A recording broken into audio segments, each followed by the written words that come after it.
Hi everyone, and welcome to our series Pricing in 10 Minutes. And today we'll talk about why pricing due diligences for private equity companies are more important than ever and how to do them right. My name is Sebastian, I'm a partner here at HI. And before we start into the topic, I quickly introduce you to ourselves, what we're doing at HI. Since 2017, we support leaders in achieving ambitious growth targets, mainly through pricing and monetization, as one of the leading consultancies in that field. We've worked for, 20-something private equity companies or private equity-led companies in the past years, small cap, mid cap, some large cap, very often with a focus on technology and software. In pricing, you can do a lot of things, right? You can check opportunities, you can improve your pricing, obviously. So improvement is the euphemistic version of increased. You can migrate to recurring revenue models and so on. Today, we focus on the square on the lower left side, which is the pricing due diligence. And obviously, you can do that both sides as a buyer, where you check the pricing opportunities for a specific target that you're looking at, or on the vendor side to show the next possible buyer that there are still a lot of opportunities in pricing on the table to boost the equity value or the sales price of the target. Why should you do a pricing due diligence? And you can do obviously a separate pricing due diligence that is, let's say, rare on small and mid cap and more frequent on large cap. But you can also do it as a part of the commercial DD or combine both, if pricing is a strong investment hypothesis for you. What happens in the pricing DD is you assess a target's current pricing power. So how much do you believe can you yield from pricing in the next years? What are the most promising opportunities? Is it just a plain price increase? Is it something more structural? So what are the short-term and the mid-term pricing potential? So year 1, year 2, but also up to 5 years, just to give you a ballpark. Prioritize what are the quick wins, what you should start with, but also define the aspired endgame price position. I'll show you in a bit what this means. If you look at the websites of consultancies who also do pricing and also the large MBBs, you see numbers like that. You see that average pricing projects on a Simon Kucher page yield 2 to 4% revenue increase. You see Bain, BCG, PwC who have similar numbers. And yes, they're all right. If you look historically in the past, you see these numbers.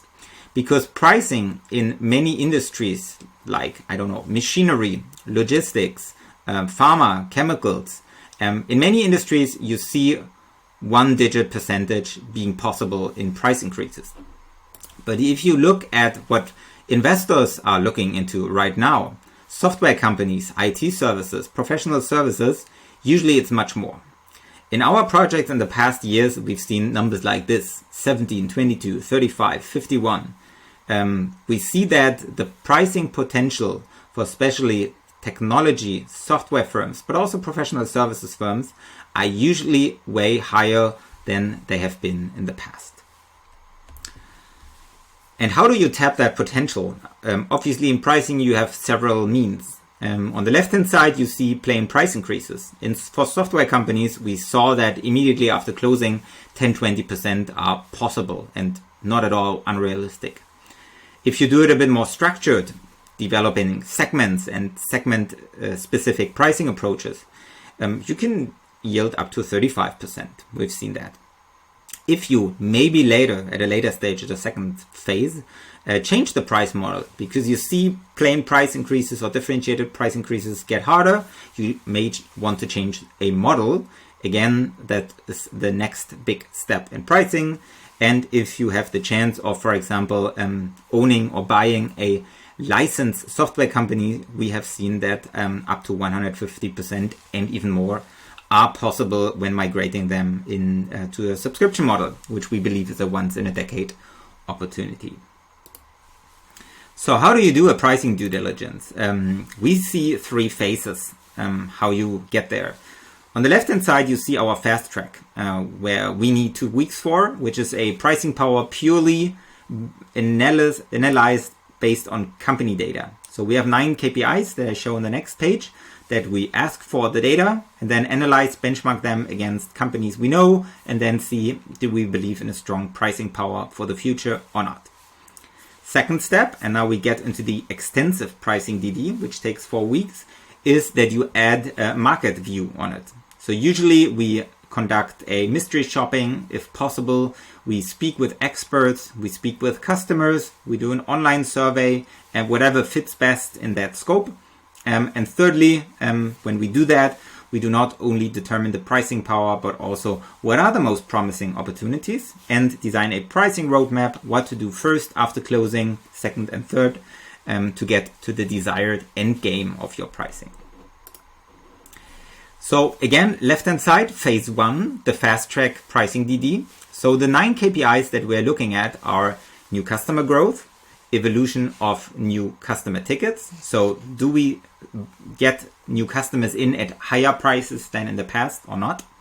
Third, customer reaction to last price increase. Did we experience churn or did it go through very well? Price volume assessment, that's an estimation from sales management and ourselves. What do we believe in terms of price elasticity of the future? NPS or customer satisfaction if NPS is not available. Evolution of average contract size for existing customers. So is the company able to upsell, cross-sell, increase prices over time? Evolution of discount levels. So is it just a rate card increase that we see? Or can we also improve, or have we improved effective prices in the past? Customer churn and market position. Again, an estimation from us and the management. Are they number 1? Are they number 2? Are they under attack? To get these 9 KPIs together in a common score. If you're still unsure, you can extend the whole experience, the whole project by another 2 weeks. Then we do it, as mentioned, in outside-in view, ask customers, for example, about price importance, price value of the client, of the target, and the ROI of the solution for the respective customers. In the end, we bring it to an assessment in our own pricing due diligence tool. So in here, you see on the left-hand side, upper left, the 12 criteria that I've just mentioned. On the upper right, you see 30 plus customers that we have worked with in the last years, especially in the software fields. I have to say here, you see only software KPIs and software clients, because that's our, let's say, main home turf, but obviously it also works in other industries. And from the data that we get, so we know what's a weak KPI, what's a strong KPI, and then we take it, basically, the data of the targeted company here on the lower left, and you see here they get different scores on the different KPIs depending on how strongly they perform. It gets a total score that we translate into a total potential, and the range of this potential is larger if we see a big standard deviation among the KPIs and a smaller range if the standard deviation is also low. What we do on top of it, if time allows, in this extensive DD, is that we do a mystery shopping. So we basically ask competitors for quotes to understand where our client or the target, respectively, is currently positioned in terms of pricing. And in the end, here's an example of what comes out of this process. So for this client, and you've seen the scores already a minute ago, you see here on number 1 that the customer reaction to last price increase was very bad. Minus 1.3 means we lost more volume than we had. So that's the price elasticity. We lost more volume than we increased prices. So there was a narrative within the company that the customers are super price sensitive. But when we looked at the price increase, we saw that they only increased customers with entry prices who were 6 to 12 months with the company. So that's probably one of the most price sensitive customer base you can have. So after identifying that, we saw that the management was actually much more bullish in the next price increase if we go to the entire existing customer base. So here you see on number 2 that we both believed that they are strong number 1, the price volume assessment, so the future price elasticity is very low. And also when we spoke with 7 of their clients, we saw that the customer ROI is very strong. Thus, a positive recommendation from our side. We believe that the 2-year potential is around 9 to 15%. So an initial price increase should already pay off strongly. So what should you get out of a pricing due diligence from us or anywhere else is you get a pricing power analysis, especially for the first 2 years. We conduct expert interviews, we conduct mystery shopping, competitive analysis, sometimes online surveys. We collect what we believe are the most promising pricing opportunities. We prioritize them, we calculate in back of the envelope calculation, and then hand you over this mini pricing roadmap. You can see here, my last slide, on the left-hand side, how effective pricing can be if you do it in the, let's say, mediocre way. So in this company that you're about to buy, it has a valuation of 100 million. It's 10 million revenue. It's 100 million revenue. It's 10 million EBIT. And you increase prices by 3% 2 times, then 766. And although it's, in my opinion, pretty unaggressive, you see an upside of factor 3 in terms of valuation if nothing else changes. But if you're more aggressive in pricing, like here on the right-hand side, and you do this price increase that I've just shown here, 9 to 15%, 12% effective, and then continue the journey, round about 10% every year, you will improve the valuation of factor 6. So pricing is a huge lever. I know it's not that simple, but it is as effective.